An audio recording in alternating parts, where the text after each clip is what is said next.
Hello, this is Francia coming to you from ATL.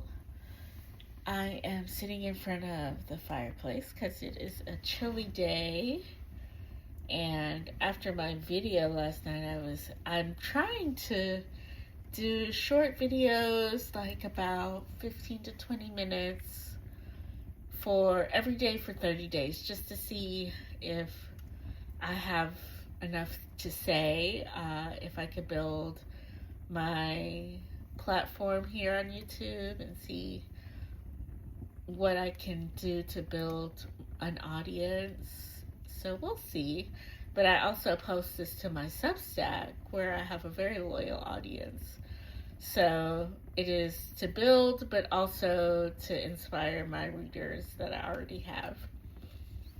So yes, I am sitting in front of the fireplace.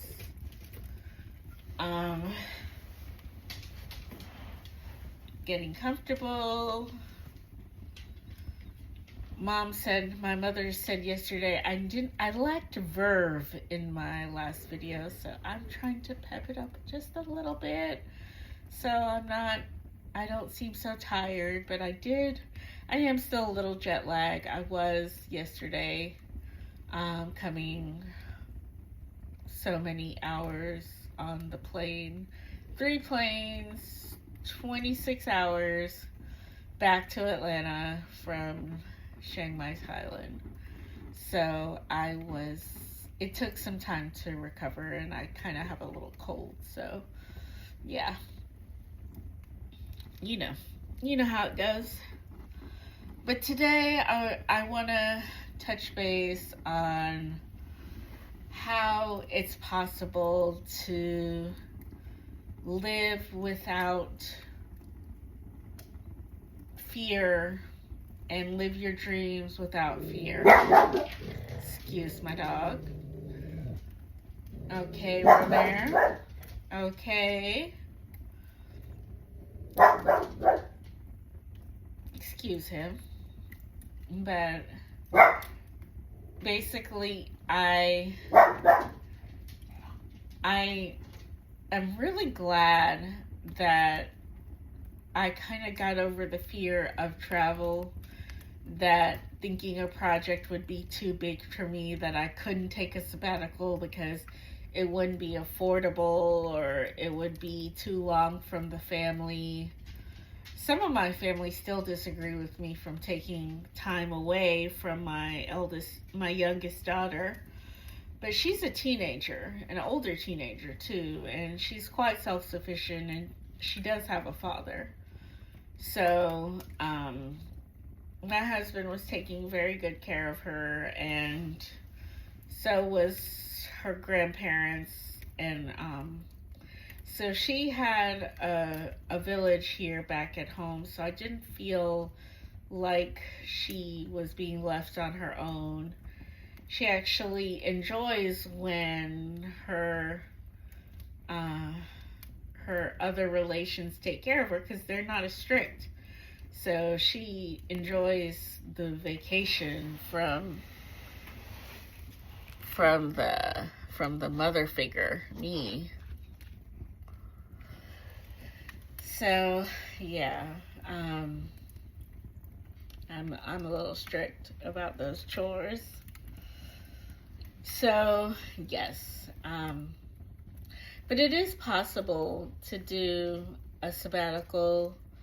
I listened to Glow Autonomo and Stephanie Perry, and those are two of my favorite YouTubers. And they are all team move abroad, but that is not me. I like bopping around the world and seeing things, but coming home to my home base.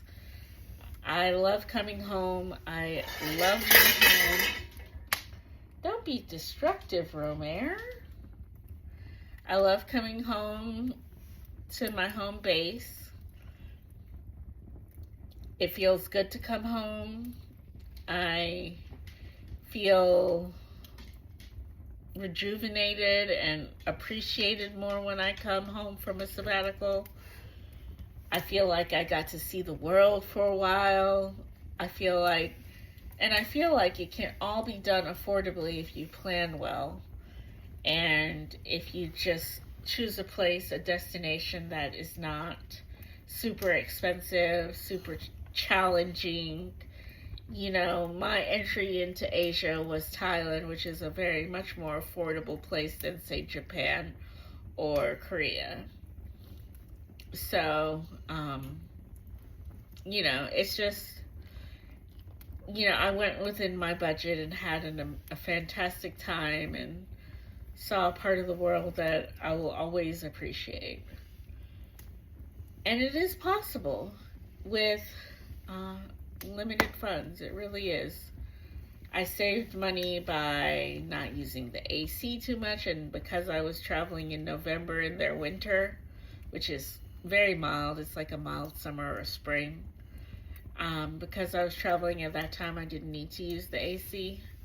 So I saved myself money there, and they had this great thing called the Grab app where you could order food, and the exchange rate, it came right out of my bank account. And so I never overspent by going to the ATM too many times. I was able to just take what I needed using my card, although many places did use cash, so I did have to go to the ATM sometimes for like purchases of clothes or whatever I needed, art supplies, things like that. I would use cash for. So yeah.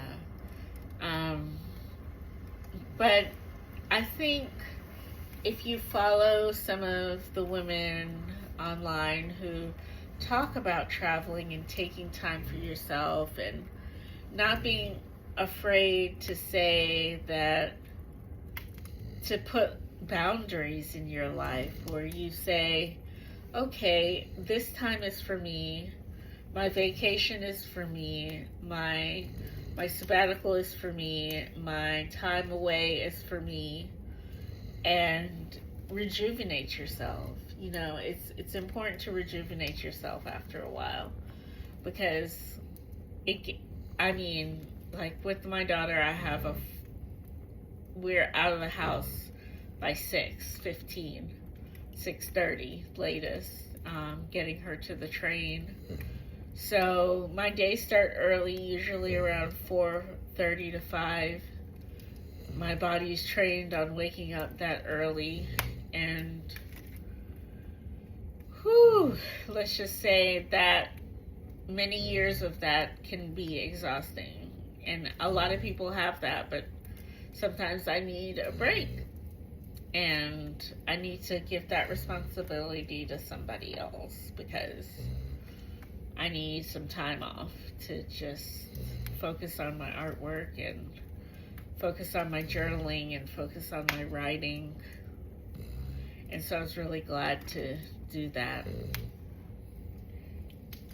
And I'd say that I'm not one to leave America. I don't think I will leave. I think in 3 years, there's a good chance we'll have a whole new administration. It will reverberate right back to Democrats, who will then strengthen the Constitution and the Supreme Court and make it less accessible to criminals and vagabonds as we have now. Like, we're going to strengthen the policies, the laws and legislation if we get the House and Senate and executive, the presidency. So I'm hopeful. I know it's going to be 3 years of hell, 3 years of murders and killings and kidnappings, so much destruction. However, I am of the firm belief that I'm going to be here when we rebuild. I'm not going anywhere. I was here. I was raised here, and I don't want to go anywhere else. I want to visit and see the world, But actually, I'd rather build my community here, build a farming network here with my like a community, with my community garden and my own personal garden. I wanna sell my goodies eventually, my potions, my oils and butters, and maybe rabbit manure down the road. You know, I have ideas, and that's all that things I can do locally in my community that serve the common good of my community, my small community. I'm less thinking about the grand picture of the big out, the nation. You know, I'm thinking of my little community here, my network, my village, my neighbors, my friends, my family, the community members that mean something to me and give me nourishment and rejuvenation and kindness and care. I want to support them too. My church, my sangha. So, you know, I'm making do with what is here. I don't think my goal is to move away. Although I do listen to these ladies and I get the thrill, like Thailand is very appealing. I get it, but that's just not my story. My life is good here, and I just don't want to uproot my child and I when she's so close to graduation, and I'm married, so you know I'm not leaving my husband.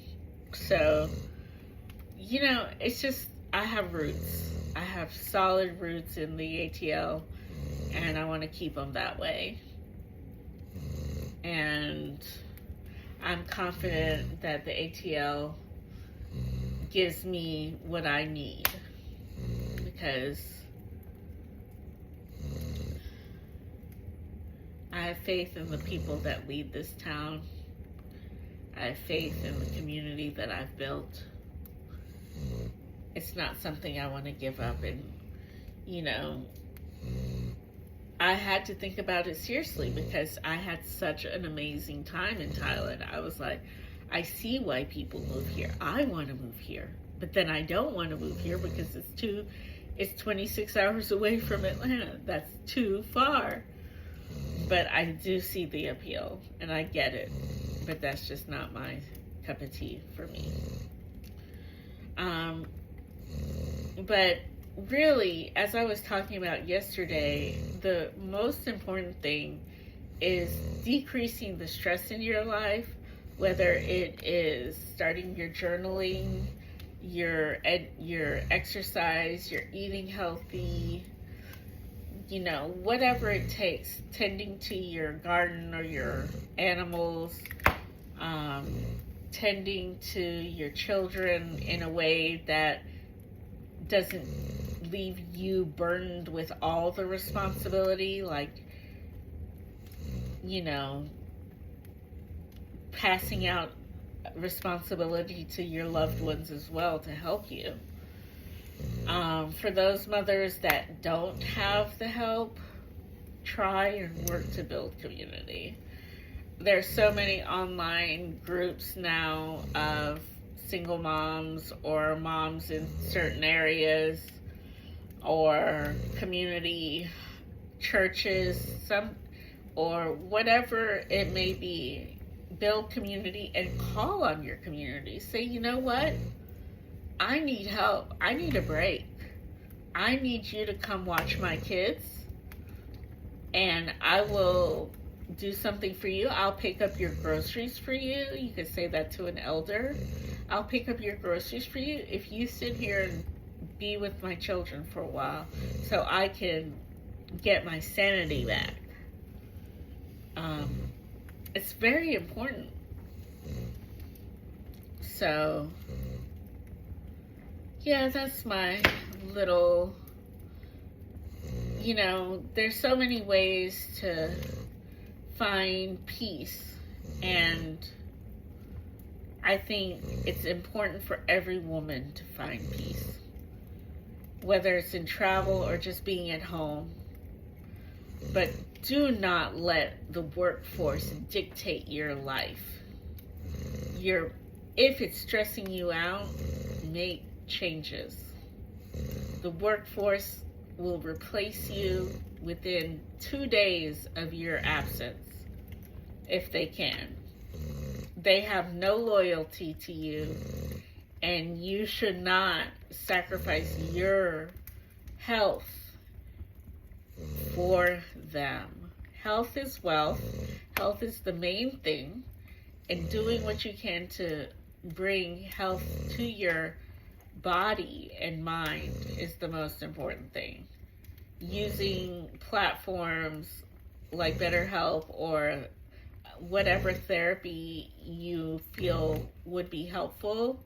If you have insurance, get that insurance paying for your copay, where you only have copays for your mental health wellness, or get BetterHelp, which has decent rates for people.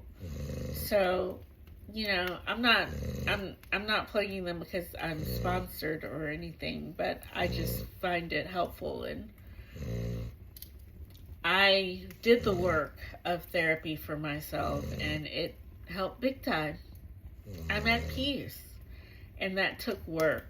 That took brain training, like psychoanalysis trained my brain to think differently and to stay out of the negative and into a positive realm way more than I was previously. It made me rethink the way I was thinking about life. It made me prioritize my health and put my oxygen mask on first. And it made me realize that communication is key. So, anyway, that's all I have for today. I will try to post again tomorrow. This is 30 days of Francia, so I hope you stay tuned, and that's my goal. 15 to 20 minutes for 30 days. Okay, take care.